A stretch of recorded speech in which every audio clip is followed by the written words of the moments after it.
Hello, and what is up, guys? My name is Jager-M from Screencasters, and you know what time it is. It is time for me to update my Chaos Dragons once again for the channel. This is by far my favorite build of the deck so far, since the very first deck profile, and it's amazing. It's went through so many changes since the last one. It's not even funny. But yeah, let's get straight up into it. I am so eager and excited to show you guys the things I've been rocking with in this deck recently. So without further ado, let's get started. First things first. One Red Eyes Darkness Metal, one Dark Arm Dragon, and one Eclipse Wyvern. Basically, the Chaos Dragons of the deck. If we ever do get our Chaos Emperor Dragon back, I will be playing around with the ratios for Eclipse Wyvern. But until that lovely day, I'm only rocking one because you only need one right now. He searches out your Dark Arm Dragon and your Red MD, which are essentially OTK machines, and you bring them out when you're ready to OTK the opponent, which is what the deck does best. On to the rest of the Chaos Monsters, we do one BLS, Envoy of the Beginning, and his two bitches, Chaos Sorcerer. For some reason, Chaos Sorcerer clogs god-awful at 3. He does amazing at 2. I don't know why, but I'm rocking 2 because he does well at 2. Basically, they're on-the-spot banishing. He's also level 6 for synchro plays, so he gives you access to your Red Dragon Archfiend and his brothers, which you will see later on in the deck profile. But yeah, these guys help you for the OTKs just as much. We're also rocking 3 Light Pulsar. There is no reason not to run 3. I've seen some builds with like 1 or something, but I really do believe that 3 is the perfect number for this guy. You want to max out on him. He's arguably the best card, the best dragon in the deck. Basically, if he's destroyed, you can bring back your Red MD, and Red MD you can use the effect to bring back the Light Pulsar. It's just so freaking busted, and I love it. If you do open with a lopsided hand, like this guy's in your graveyard, and you have like a Eclipse Wyvern and a Plague Spreader or something in your hand, you can send those both to the graveyard to bring back this guy from the graveyard, and you know, do your shenanigans from there. He's also level 6 light, so if you use him with the level 1 tuners, you can make Michael with him. And also you can make him with the Hot Red Dragon Archfiend stuff, with Plague Spreader. You know, it's pretty great. I like him. So that's it for him. On for the new edition of the deck. 3 Gores in all different and higher rarities. I like Gores. A lot of people seem to forget how great Gores can be. Even with this deck, when you have so many monsters, like you can easily spam a board with 5 monsters, 2,500 more attack. It's still really hard to get through a board when they drop Gores on you. There's a lot of other battle traps you can try, like Battle Fader, Swift Scarecrow, and things like that, Swordsman Revealing, but those don't give you as much of a fighting chance on your next turn as Gores does. He's amazing. Opening up with a Gores and a Curry Bandit is just amazing, because Curry Bandit leaves you open, but Gores will stop it. And he sets up a lot of synchro plays with the token and stuff, so he's really good. I love Gores at 3 now, since I am running the Curry Bandits, and he's been working amazing at 3. Don't judge the power of Gores until you've tried it out yourself. 2 White Dragon and 2 Black Baby Dragon.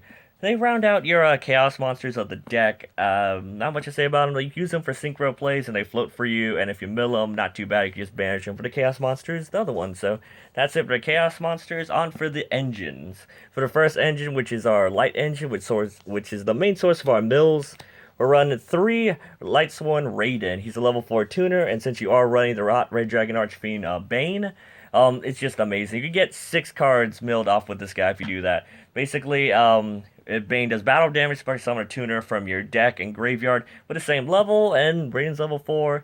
Use the effect to mill 2 cards that end phase. They both mill 2. It's amazing. Not much to say about him. You want to see him as soon as possible. Double Lila and double Lumina rounding out that engine of Lightsworns. I was trying 3 Lila for a long time, but I just came back to 2. It's just amazing. I like these cards at these ratios. Lumina brings back Raiden for Black Rose plays or Michael plays, or you could bring Lumina with Lumina's effect. Make Dante or Levier for, you know, more synchro plays and stuff like that, for bringing back the Plague Spreader that you banished or things like that. Lila's for back row hate and mills 3, so that's it for the Lightsworns.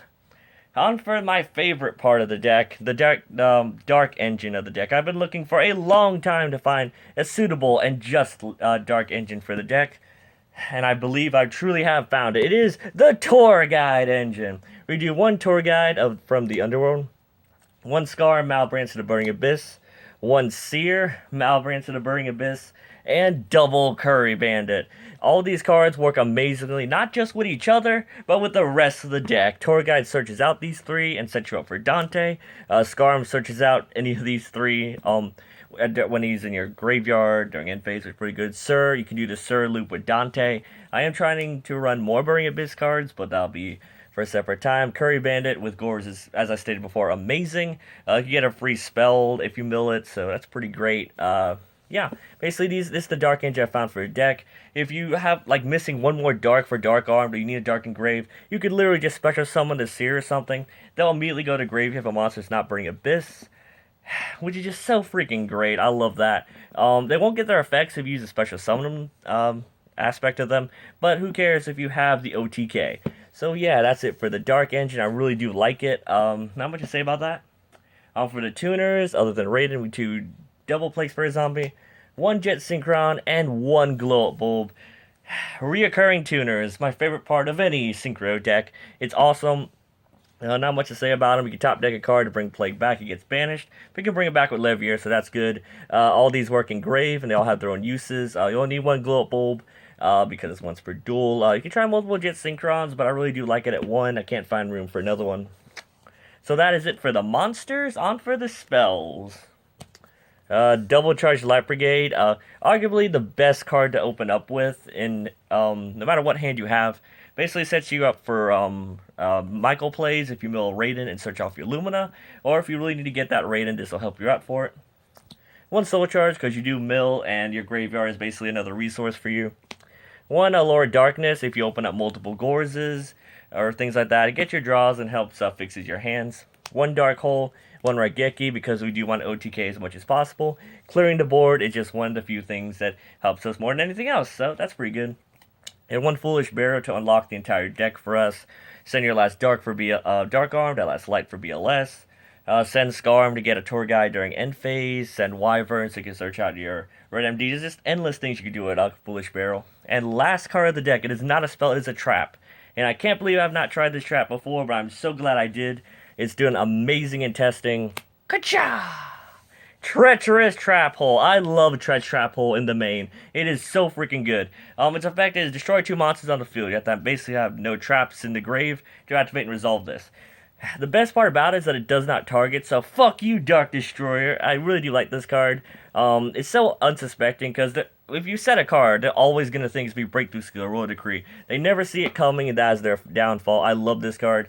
If you can feel the need for it, you can take it out for something, but I love it. It's done amazing in testing, and I will not cut it. It's just so freaking great, and I love it so much. It doesn't target, so yeah, there's that. That's it for the main deck. On for the extra deck. We do 1 Dante Traveler, the Burning Abyss, great with the Torgat engine.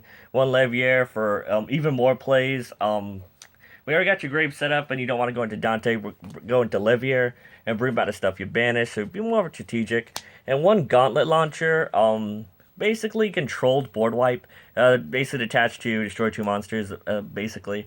He's really good, I like him, make him with the Light Pulsar Chaos Sorcerer for use Chaos Sorcerer's Banish effect. Gives him a little bit more uses, and he's pretty damn good.